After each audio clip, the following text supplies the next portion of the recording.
Estamos de volta ao nosso programa Interação em Pauta. Hoje nós estamos falando de sindicalismo e turismo. E está conosco o Norival, que é presidente do Sindicato dos Transportes, e também o Robson Colombo, que é, além de advogado, é presidente também do departamento do PTB Turismo. E no bloco anterior, eu deixei uma pergunta no ar, e é importante nós estarmos retomando, é a respeito da questão, principalmente para você, Norival, é a respeito da questão da reforma trabalhista. Esta reforma, ela fez grandes mudanças para o sindicalismo. Ela retirou um ganho que os sindicatos já tinham e já estavam acostumados a conviver com isso. E muito se fala que deveria ter sido feito primeiro uma reforma sindical e depois a reforma trabalhista. Solto a sua fala, Norival. O que você acha? Estou vendo que você tem uma resposta aí para nós. Olha, quem vai responder bonitinho isso mesmo vai ser com certeza o Dr. Robson, né? Mas eu diria para você que essa reforma trabalhista, isso aí é comer o bolo antes de fazer. Como que é? Comer o bolo antes de fazer o bolo. Porque isso ele deveria ter sido mais discutido com as pessoas. Tem coisas dela que é realmente cabível, nós temos que enxergar que seria necessário para o nosso país andar, mas tem muitas coisas também que eles foram tirando do direito daqueles trabalhadores o qual que eles já nem tinham, porque a maioria deles não consegue chegar nos direitos que eles têm.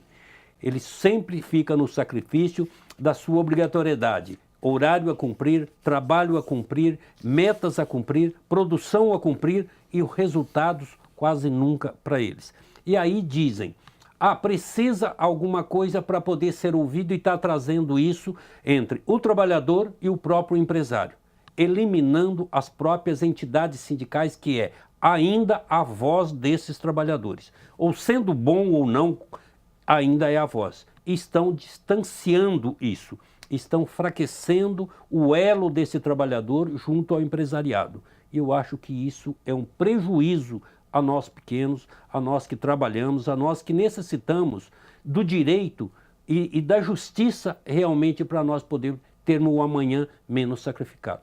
Mas com certeza o doutor vai confirmar o melhor disso aí, que é base judicial e ele sabe dizer isso. Eu concordo plenamente com o companheiro Norival, até mesmo porque existe uma certa inconstitucionalidade com relação à questão da retirada da contribuição sindical como forma de custeio da entidade.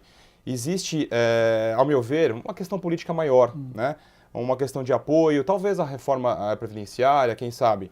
Mas isso não deve prevalecer, Celso, porque a entidade sindical necessita dessa forma de custeio para exercer efetivamente todas as suas prerrogativas com relação aos benefícios aos representados, à sua categoria profissional. Sem essa forma de custeio, realmente fica muito prejudicada todas as benfeitorias sociais, que inclusive conversávamos aqui agora há pouco, o próprio sindicato do companheiro Norival vem exercendo com perfeição.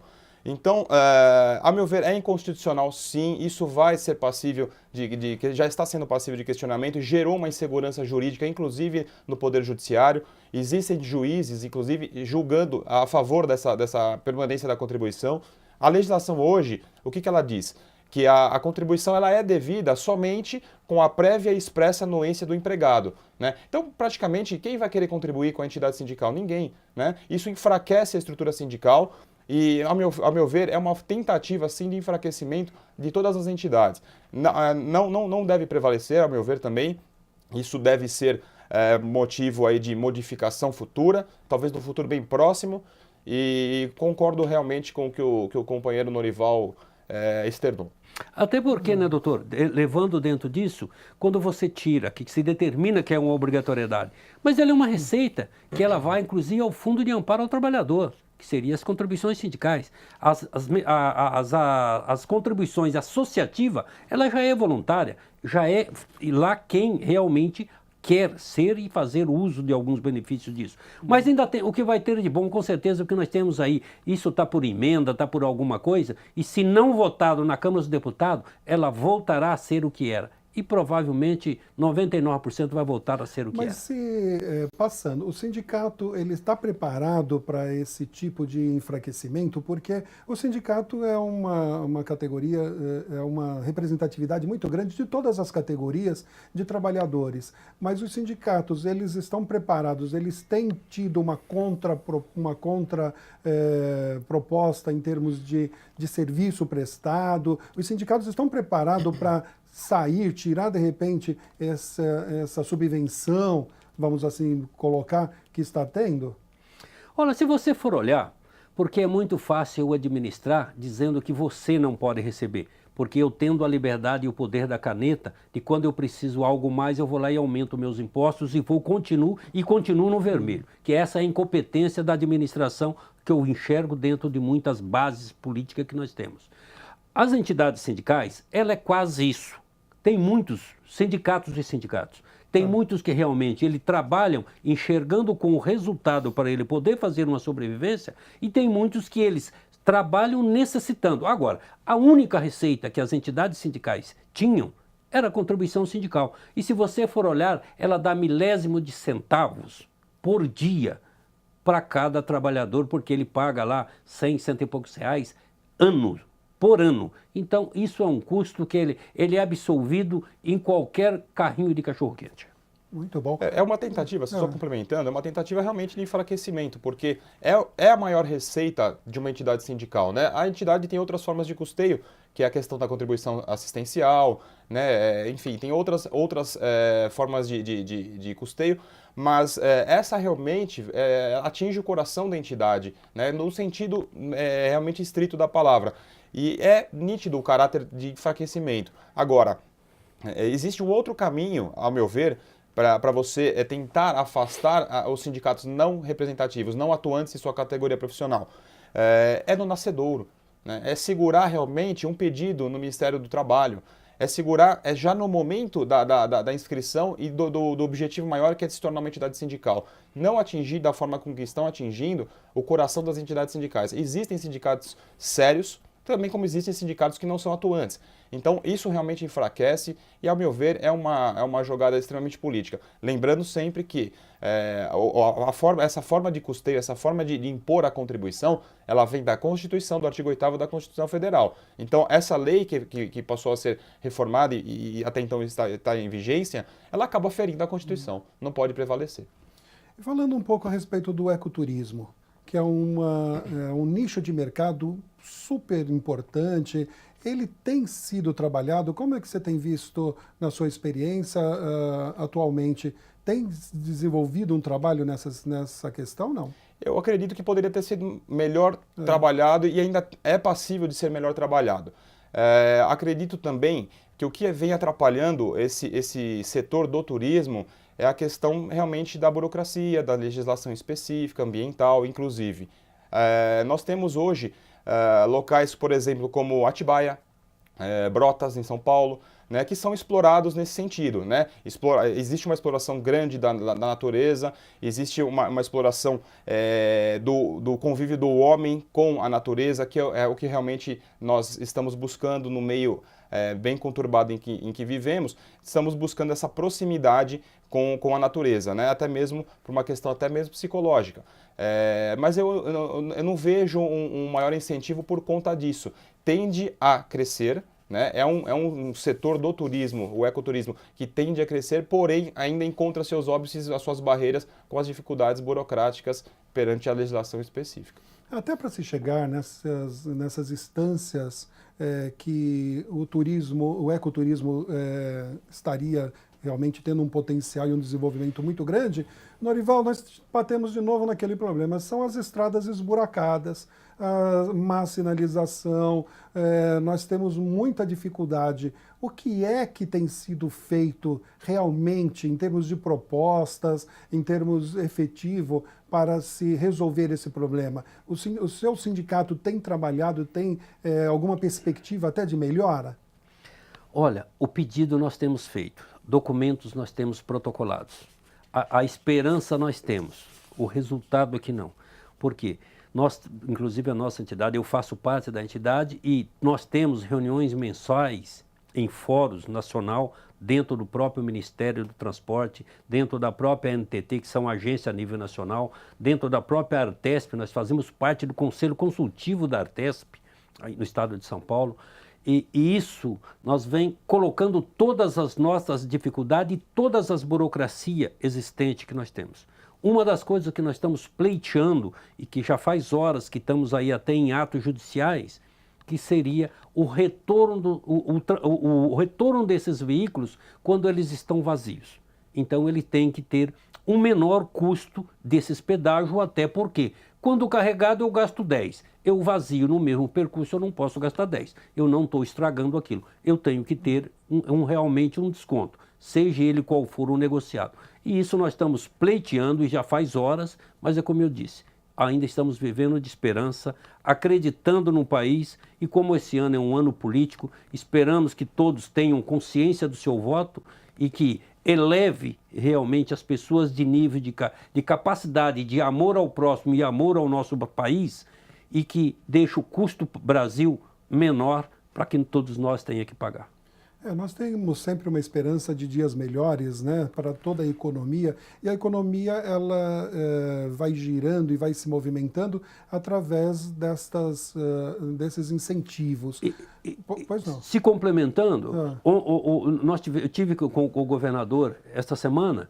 O governador do estado de São Paulo. Governador do estado de São Paulo, Geraldo Alckmin. Tá. Ele apresentou... Que é candidato aí nas próximas eleições. Nas próximas eleições. Ele apresentou uma verba lá, um valor, parece que de 900 e tantos bilhões de reais, para onde ele já está beneficiando 55 municípios do estado de São Paulo em termos de rodovias que ela está faltando e que ela está necessitando fazer alguma coisa, que já é um dos resultados que nós vem pedindo junto ao DR, ao DERSA, junto à Artesp, e que o governador está expondo isso para poder ser feito ao decorrer do ano aí.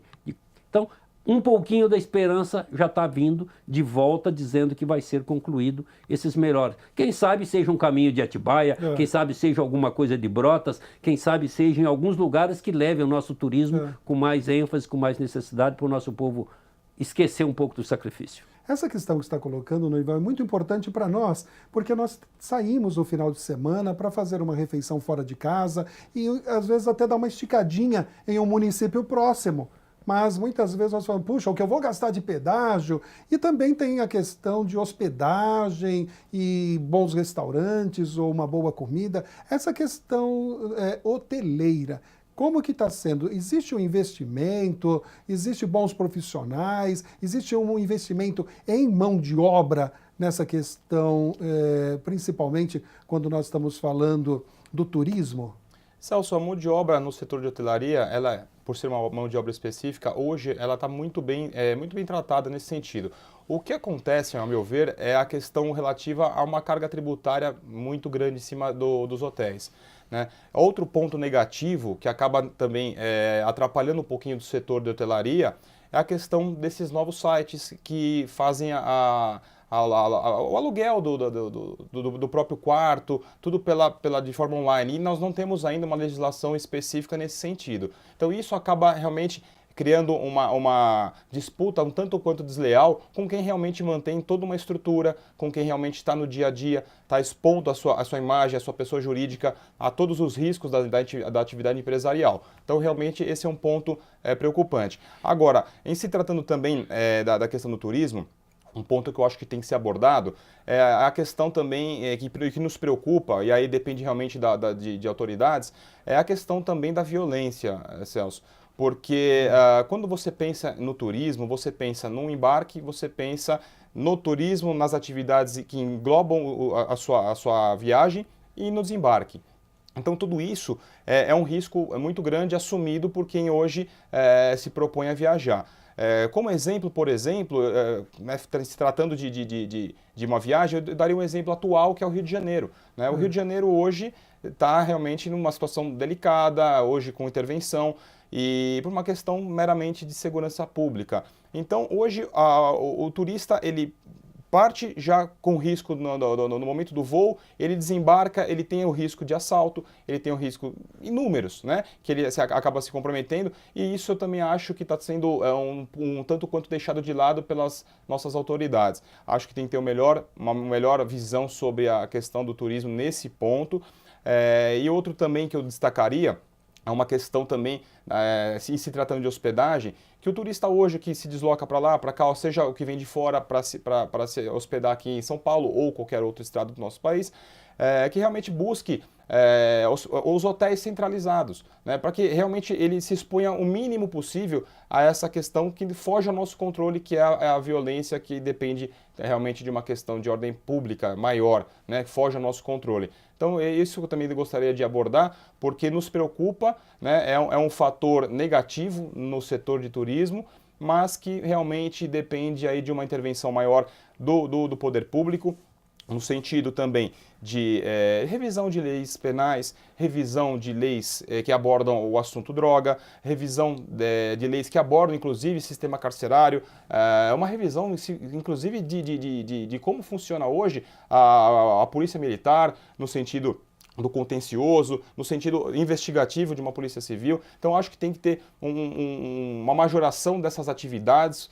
centralizadas realmente no benefício maior, não só da sociedade, mas como também naquele que se desloca exercendo turismo, em especial no nosso estado de São Paulo. Quando nós falamos de turismo, falamos de sindicalismo, nós falamos de cidadania de um modo geral. Acabamos de ouvir o doutor falar em violência, em polícia e tudo isso.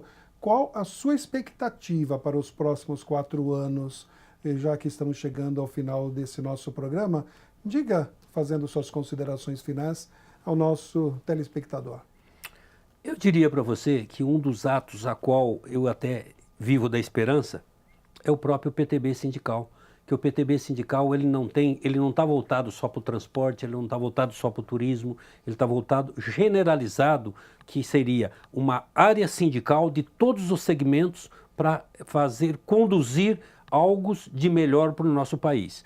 E por o PTB ter esse departamento e por eu presidir o PTB sindical, então eu diria que hoje, fazendo o convite aos nossos sindicalistas, que realmente vamos nos dar as mãos, mas vamos nos dar as mãos com o pensamento, com o projeto, para onde nós possamos levar as nossas pessoas do PTB e também não do PTB, para que conclua os nossos projetos para o nosso melhor de amanhã e com a consciência do voto, com a consciência do melhor, para que possa nos atender e atender o nosso povo, para que nós possamos viver na igualdade, mas vivermos com saúde e com a segurança que o próprio doutor colocou e, quem sabe, aproveitando um pouco mais do turismo e sempre trabalhando pelo transporte e sempre vivendo, usando dele e usando de todos nós, usando desse país lindo que nós temos.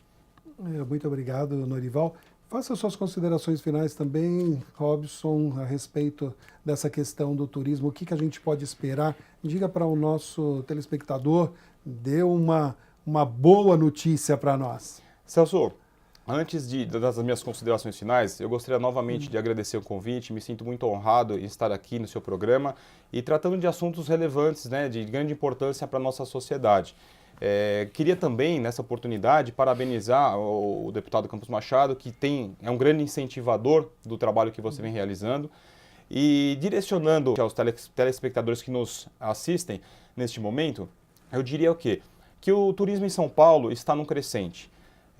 Obviamente, nós temos uma situação bem delicada e uma situação econômica e financeira do país que acaba nos assolando, que acaba nos amedrontando, acaba, infelizmente, afastando grandes investidores e acaba refletindo, inclusive, no setor de turismo.